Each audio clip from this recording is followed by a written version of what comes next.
देखिए मैं एक चीज़ कहूँ ना, मैं कभी अब ये बात बोलता ही नहीं हूँ कि मार्केट ये नहीं करेगा या मार्केट ये करेगा। हम हमेशा एक लाइन लेते हैं, कर सकता है, नहीं होना चाहिए।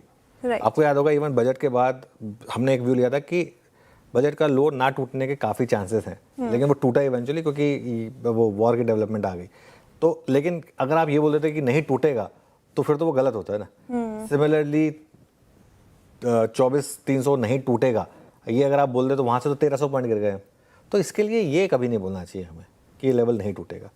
चांसेस हैं कि मार्केट एक कुछ चीज़ कर रहा है तो आप उसमें एक अजम्पशन ले सकते हैं। मेरा मानना यह है कि इस बाज़ार में अभी भी दोनों तरफ के मौके हैं। इस रैली के फेल होने का रिस्क अभी भी काफ़ी हाई है। और पिछले मंगलवार को भी एक रैली हुई थी जो स्पेक्टेकुलरली फेल हुई थी। हालांकि इस बार ये रैली अब 2 दिन की हो चुकी है और अभी भी ये बाज़ार ओवरनाइट रिस्क लेने वाला नहीं है। ये चीज़ें मैं अपफ्रंट ऐड कर रहा हूँ। ऊपरी स्तरों पर फंसे नहीं और दोनों तरफ ट्रेड करें।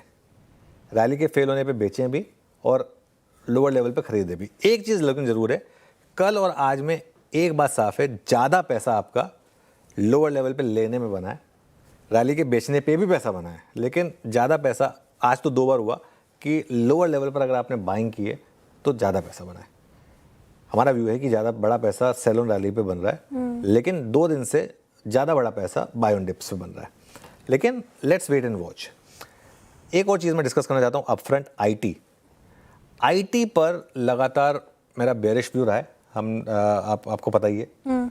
और एक बार जरा आईटी का 2 हफ्ते का चार्ट दिखा दीजिए, क्योंकि क्या होता है ना, जहाँ और अभी कोई इसको रिविजिट नहीं करेगा क्योंकि वो कन्वीनियंटली अब वो आपके अगेंस्ट चला गया तो आप रिविजिट नहीं करेंगे उसे, है ना।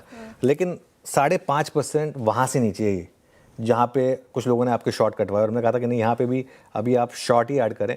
यहाँ पर अभी भी बड़ा ट्रेड जो है वो शॉर्ट साइड पर ही है और वहाँ से भी निफ्टी आईटी 5.5% गिरा है, 5-5.5% गिरा है, क्योंकि ये ओवरसोल्ड या ओवरबॉट कुछ नहीं होता। ये मैं सिर्फ एक एग्जांपल देना चाहता हूँ कि मार्केट में एक स्पेस है जहाँ पर वन वे शॉर्ट साइड पे पैसा बना है, वो है आईटी।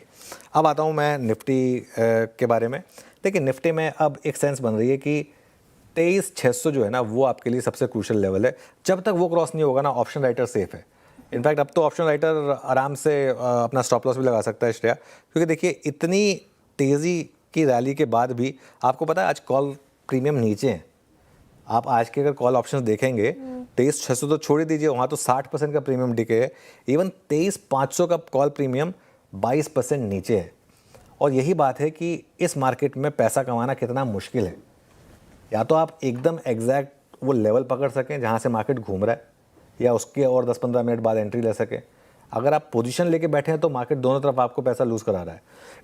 ऑप्शन राइटर पैसा बना रहे हैं। लेकिन एक बार दिखा दीजिए, अगर दिखा सकते हैं तो 23,600 की कॉल या 23,500 की कॉल, तो राइटर सिर्फ वहाँ फंसेगा, उससे पहले राइटर नहीं फंसने वाला है। इतने मतलब तेज़ी की मार्केट में भी कॉल राइटर जो है ना वो देखिए पैसा बना ही रहा है। 23,600 की कॉल 61% नीचे, 24 रुपये मात्र प्रीमियम रह गया। 23,500 की कॉल भी नीचे, जबकि 23,500 तो अभी उसके तो ऊपर ट्रेड कर रहे हैं हम, उसके बावजूद यहाँ का प्रीमियम 33% गिरा है। ठीक है, तो 23,000 के लो से हमने करीब 500-600 पॉइंट की रैली देखी है। लेकिन कितने लोग इस रैली में पार्टिसिपेट कर पाए हैं और कितने लोग वाकई में इसमें पैसा बना पाए हैं, आई थिंक ये अपने आप में एक बड़ा सवाल है। और एक और दिक्कत है इस मार्केट में, स्टॉप लॉस बहुत डीप है और वो स्टॉप लॉस आप लगा नहीं पाएंगे। तो अप्रोच ये रहेगी कि जैसे ही प्रॉफिट मिले आपको 50-60 पॉइंट का इस मार्केट में, वो ले, वो प्रॉफिट बुक करना ज़रूरी है दोनों साइड। अब इस मार्केट में बैंक निफ्टी की जहाँ तक बात है, हमने एक व्यू लिया था कि 55,000 तक का एक 5 डेमा का मूव पॉसिबल है। 54,700 के करीब हैं हम, 55,000 पे दोबारा रिव्यू करेंगे। अगर रैली फेल हुई तो 55,000 से 55,500 के बीच में ही होगी।